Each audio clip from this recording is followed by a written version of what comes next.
আজকের রেসিপিটা বানিয়ে তো আমি মহা মুশকিলে পড়ে গেছি, কেননা বাচ্চারা প্রতিদিন আবদার করছে এটাই বানিয়ে দেবার জন্য। তো নমস্কার বন্ধুরা, স্বাদবাহারের পক্ষ থেকে আপনাদের সবাইকে জানাই অনেক অনেক স্বাগত। আজকের রেসিপিটা কিন্তু ভীষণ মজার হতে চলেছে।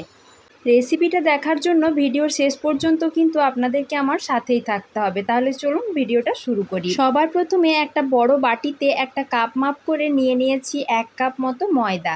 তার সাথে দিয়ে দেব অল্প একটু লবণ, আর দিয়ে দেব 2 চামচ মতো চিনি। তারপর দিয়ে দিতে হবে ইস্ট। ইস্ট কিন্তু আপনারা যে কোনো সুপার শপে পেয়ে যাবেন। আমি এখানে একটা চা চামচের মাপ করে 1 চামচ ভর্তি ভর্তি দিয়ে দিচ্ছি ইস্ট। যে কোনো কোম্পানির দিলেই হবে।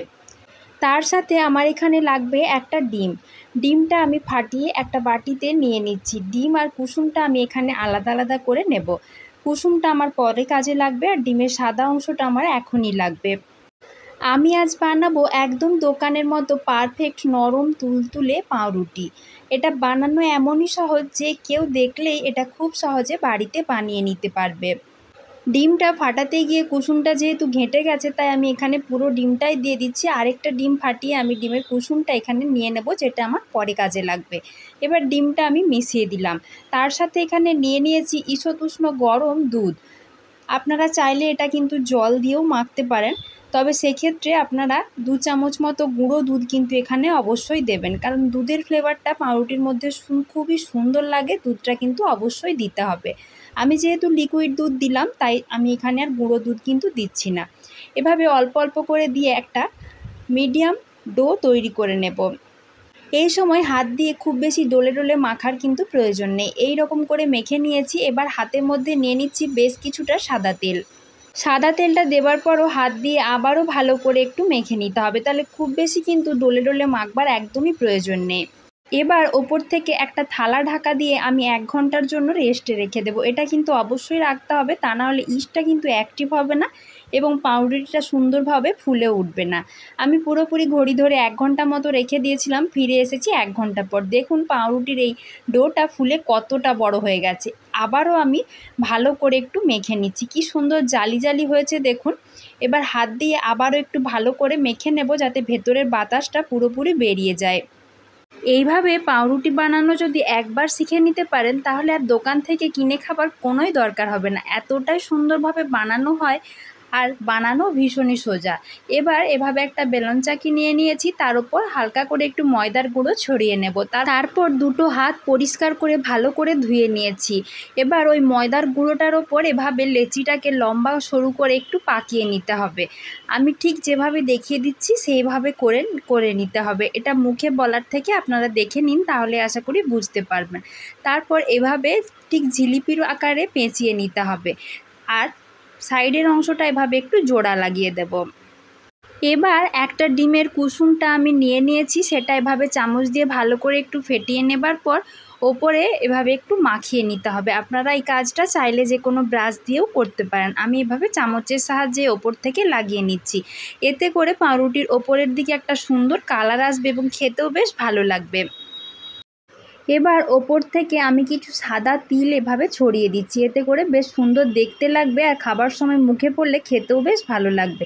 চাইলে এটা আপনারা দেবেন, না হলে দেবার দরকার নেই, তবে এটা দিলে খেতে বেশ সুন্দর লাগে। আর ওপর থেকে আমি এরকম কয়েকটা টুটি ফুটিও দিয়ে দিচ্ছি। আপনারা চাইলে এখানে কিন্তু যে কোনো রকমের ড্রাই ফ্রুটসও দিতে পারেন, সেগুলো দিলেও কিন্তু খেতে বেশ সুন্দর লাগে। বাচ্চারা তো ভীষণই মজা করে খাবে। আমি 4-5টা মতো ড্রাই ফ্রুটস এভাবে ওপর থেকে দিয়ে দিচ্ছি। দেখুন বন্ধুরা, এটা দেখতে এখনই কতটা সুন্দর লাগছে। এবার আবারও একটা ঢাকা দিয়ে আমি 10-15 মিনিটের জন্য রেস্টে রেখে দেব। অন্যদিকে এরকম একটা আমি স্টিলের পাত্র নিয়ে নিয়েছি। আপনারা যে কোনো কেক প্যান নিতে পারেন। তার উপর অল্প একটু আমি সাদা তেল মাখিয়ে নিচ্ছি, আর তার ওপরে দিয়ে দেব অল্প একটু ময়দার গুঁড়ো। এতে করে পাউরুটিটা বানানোর সময় কিন্তু প্যানের গায়ে আটকে যাবে না। আপনারা চাইলে এটার পরিবর্তে কিন্তু যে কোনো অয়েল পেপারও দিয়ে পাউরুটিটা একই করে বানিয়ে নিতে পারেন, তবে এই প্রসেসটা ফলো করলেও কিন্তু পাউরুটিটা এই প্যানটার গায়ে একদমই আটকে যাবে না। আমি এভাবে ময়দার গুঁড়োটা চারিদিকে একটু ছড়িয়ে দিচ্ছি। অন্যদিকে দেখুন আমার 10 মিনিট হয়ে গেছে। এবার ঢাকাটা খুলে নিচ্ছি। আবারও কি সুন্দরভাবে পাউরুটিটা কতটা ফুলে উঠেছে দেখুন। এবারে খুব সাবধানে আমি ওই পাত্রটার মধ্যে পাউরুটিটা রেখে দেব। অন্যদিকে আমি আগের থেকে গ্যাসের ওপর একটা কড়াই রেখে দিয়েছিলাম গরম করবার জন্য। তার ওপর এভাবে বেশ কিছুটা পরিমাণ নুন ছড়িয়ে দিচ্ছি। আপনারা চাইলে কিন্তু এখানে নুনের পরিবর্তে মিহি বালিটাও দিতে পারেন। দিয়ে ঢাকা দিয়ে একটুক্ষণের জন্য রেখে দেবো, যাতে কড়াটা খুব সুন্দরভাবে তেতে যায়। 5-6 মিনিট মতো রেখে দিয়েছিলাম। 5-6 মিনিট পর ঢাকাটা খুলে নিয়েছি। এবার এর ওপর একটা স্ট্যান্ড বসিয়ে দেব, আর তার ওপর ওই পাউরুটির পাত্রটা রেখে দেব। দিয়ে একটা ওপর থেকে সুন্দরভাবে ঢাকা দিয়ে দেব, যাতে একটুও ভেতরের বাতাস না বাইরে বেরিয়ে আসতে পারে। এবার গ্যাসের ফ্লেমটা লো টু মিডিয়ামে করে দিয়ে একদম আধা ঘন্টার জন্য রেখে দেব। পুরো ঘড়ি ধরে আধা ঘন্টার জন্য এটা রান্না করে নিয়েছিলাম। এখন দেখুন এটা অনেকটা ফুলে বড় হয়ে গেছে। এবার একটু ঠান্ডা করে নেব, তারপর খুব সাবধানে কড়ার ভেতর থেকে বাইরে এটা বার করিয়ে নিয়ে আসব। পাউরুটিটা কিন্তু খুব সুন্দরভাবে তৈরি হয়ে গেছে। এবার যেহেতু এটার ভেতর ময়দা দেওয়া ছিল, তাই কিন্তু খুব সহজে এটা বাইরে বার করিয়ে নেওয়া যাবে। দেখুন ভেতরটাও কি সুন্দরভাবে তৈরি হয়েছে, আর এটা খেতেও কিন্তু একদম দুর্দান্ত হয়েছিল।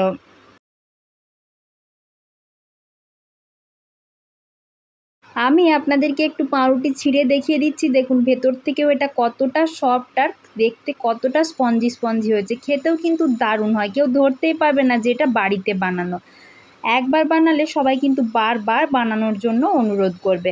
তো বন্ধুরা, আমার আজকের এই সহজ পাউরুটি রেসিপিটা আপনাদের কেমন লাগলো সেটা কিন্তু আমাকে অবশ্যই কমেন্ট করে জানাবেন।